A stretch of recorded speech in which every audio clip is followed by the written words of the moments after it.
अस्सलाम वालेकुम। Golden 120 vlog में आपको खुशामदीद कहते हैं। अगर आपके रिश्तेदार, दोस्त, अहबाब सऊदी अरब में मकीम हैं तो आप सऊदी फैमिली और फ्रेंड्स वीज़ा के लिए आप दरख्वास्त दे सकते हैं। आप दरख्वास्त देने के अहल हैं।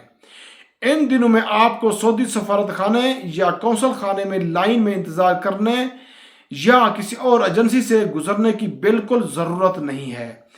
डिजिटल तरीके से आप अपने घर से आराम से सऊदी वीज़ा के लिए दरख्वास्त दे सकते हैं।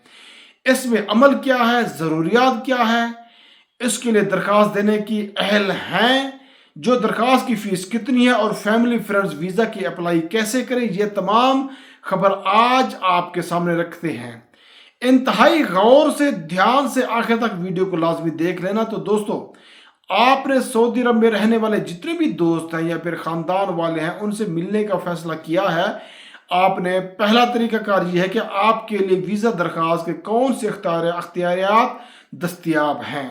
देखिए दोस्तों, सऊदी अरब में मकीम रिश्तेदारों या दोस्तों से मिलने का जो सबसे आसान तरीका है वो है टूरिस्ट ई वीज़ा।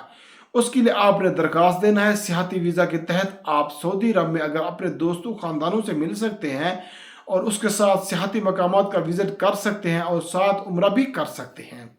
वीज़ा के इस अमल को तेज़ और कामिल एतमाद तरीके के लिए EVS प्लेटफार्म पर जाएं, जो बहुत जल्द मिनटों में भी आपके तमाम मुकासात मुकम्मल ताउन करता है। ये जो पूरा अमल है, सिस्टम है, ऑनलाइन है।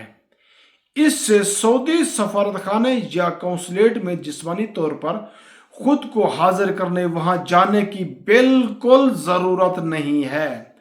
सऊदी हुकूमत ने एक बहुत अच्छा इक़दाम किया है।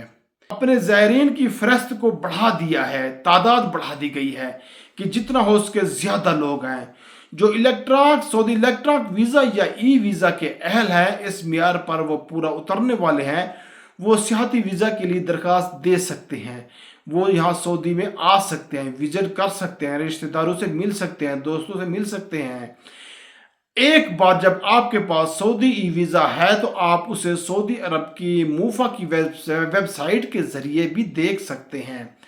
और आपने करना क्या है कि मूफा के वीज़ा सर्विस प्लेटफार्म पर जाएं, इंक्वायरी फील्ड तलाश करें, उसके बाद वीज़ा दस्तावेज़ात नंबर को मुंतखब करें, अपना वीज़ा नंबर और पासपोर्ट नंबर, उसके साथ आप अपनी कौमियत ज़ाहिर करें कि आपका ताल्लुक किस मुल्क से है। आप पाकिस्तान से हैं, आप इंडिया से हैं, आप बांग्लादेश से हैं, आप अफ़गानिस्तान से हैं, नेपाल से हैं।